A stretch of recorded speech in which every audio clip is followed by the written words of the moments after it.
Over $500 million missing from old age pension. Opposition GCOM commissioners continue stall tactics. Drunk driver gets bail for running over cop. And police stats say one thing, everyday life says another.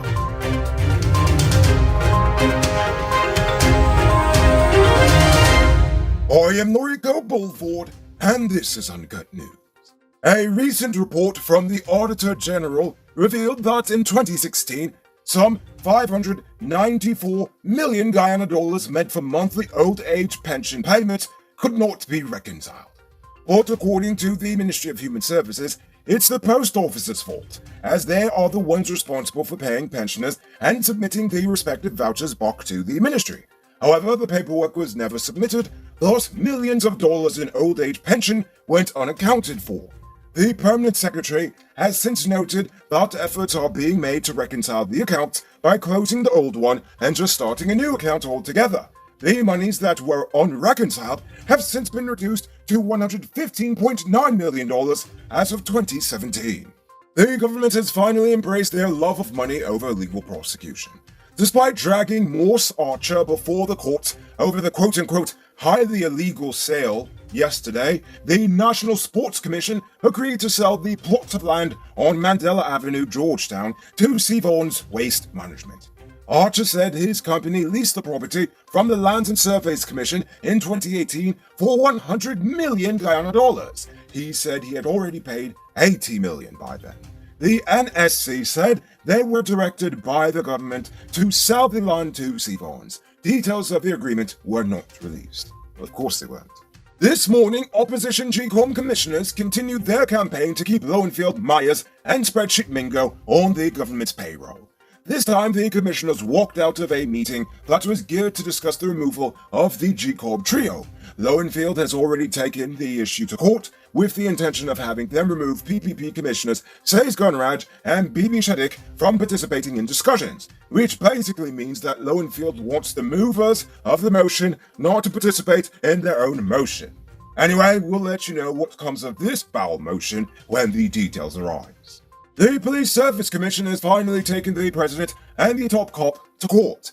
This week they filed an urgent application in the High Court asking them to reverse the president's suspension order, which Slow and his attorney deemed illegal.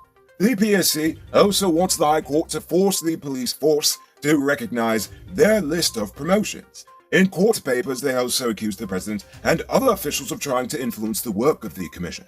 Are you one of the chosen few that benefits from duty-free? Good for you! Check out these amazing vehicles that just arrived at Best Buy Auto Sales. This 2016 Toyota Harrier Grand Sport Edition, this 2014 Range Rover Evoque, and this 2016 Lexus RX 200T are all on sale. They are all fully loaded and come with all modern features. Call or WhatsApp 662-0844 for more info, or visit their showrooms at Lot 171 Peterborough Street, Queenstown, or Lot 2 Lamar Street, and tell them Noriko sent you to get in on a sweet deal.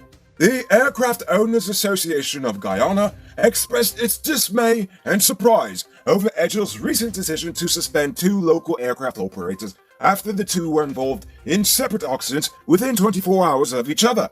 The first accident occurred on July 14th when a Cessna Caravan overshot the Ettering-bound runway during landing, followed by a similar incident at the Camarang airstrip the following day. Both matters are currently under investigation by the GCAA.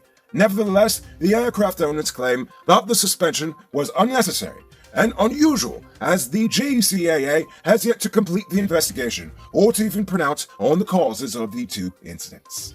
This morning, 4 armed men on motorcycle robbed a 63-year-old man in Isla, Penitence, Georgetown. According to the cops, one of the men pistol-whipped the victim before taking his electronics and his money. They immediately fled the scene while the victims left injured by the lashing. On Friday, 36-year-old drunken mess Abdul Safraz Nazir was released on bail for a hit-and-run accident involving a cop. Nazir faced 3 charges in connection with the accident that saw him knocking 41-year-old police sergeant Rajendra Major off of his bike before running over Major and then fleeing the scene. However, he was caught after he crashed into a trench a short distance away. Nazir pleaded not guilty to the charge and was granted bail in the sum of $60,000 and will make his next court appearance on August 16, 2021, while Sergeant Major was admitted to the hospital in a critical condition. You there, Mr. Truck Owner. A great place to get high-quality truck parts and engine spares for low prices is Powered Automotive.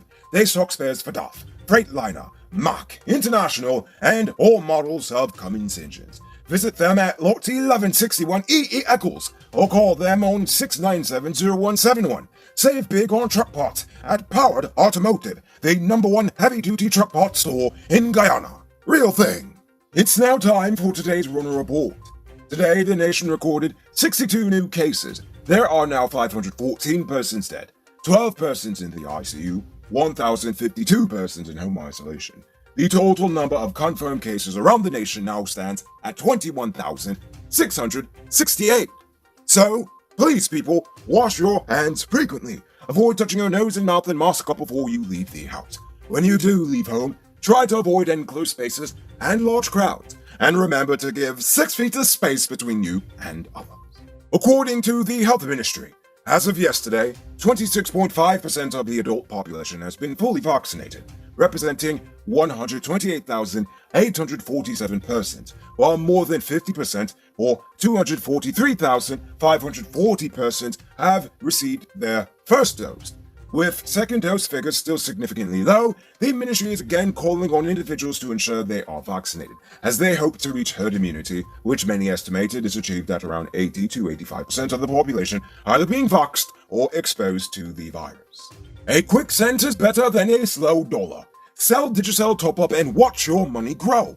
This is one of the simplest investments you can make to let your money earn you money. Call 685-3109 and get started today. A driver crashed into the steel barricade on the Burbeast River Bridge just before midnight on Monday. The police said that the driver was proceeding along the Burbeast River Bridge at about 30 kilometers per hour when he suffered an asthma attack and lost control of his vehicle, sending the truck straight into the barricade.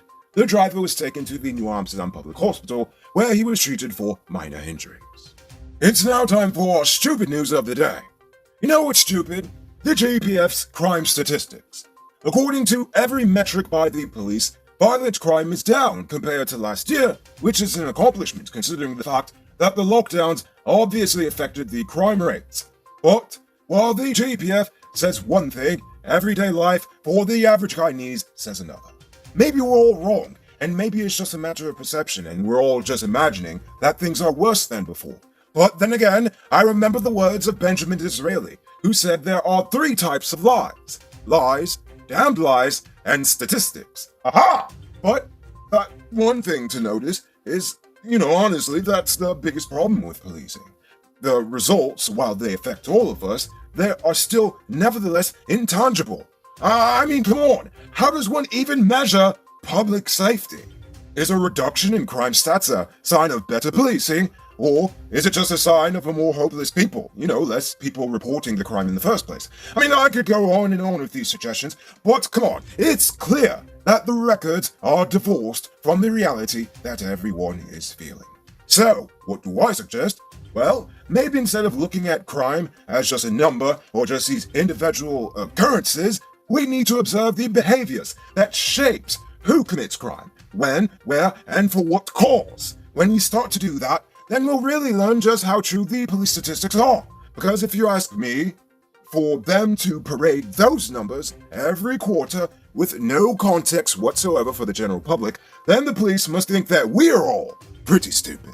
Have a business and need access to more Gundu balls? Well, register it on one of the fastest growing business directories in Guyana. Sign up for free on snap.gy and get your business listed today. And yes, you've heard right, it's absolutely free. Get listed today on snap.gy. Moving on to our Uncut News Views poll question of the day.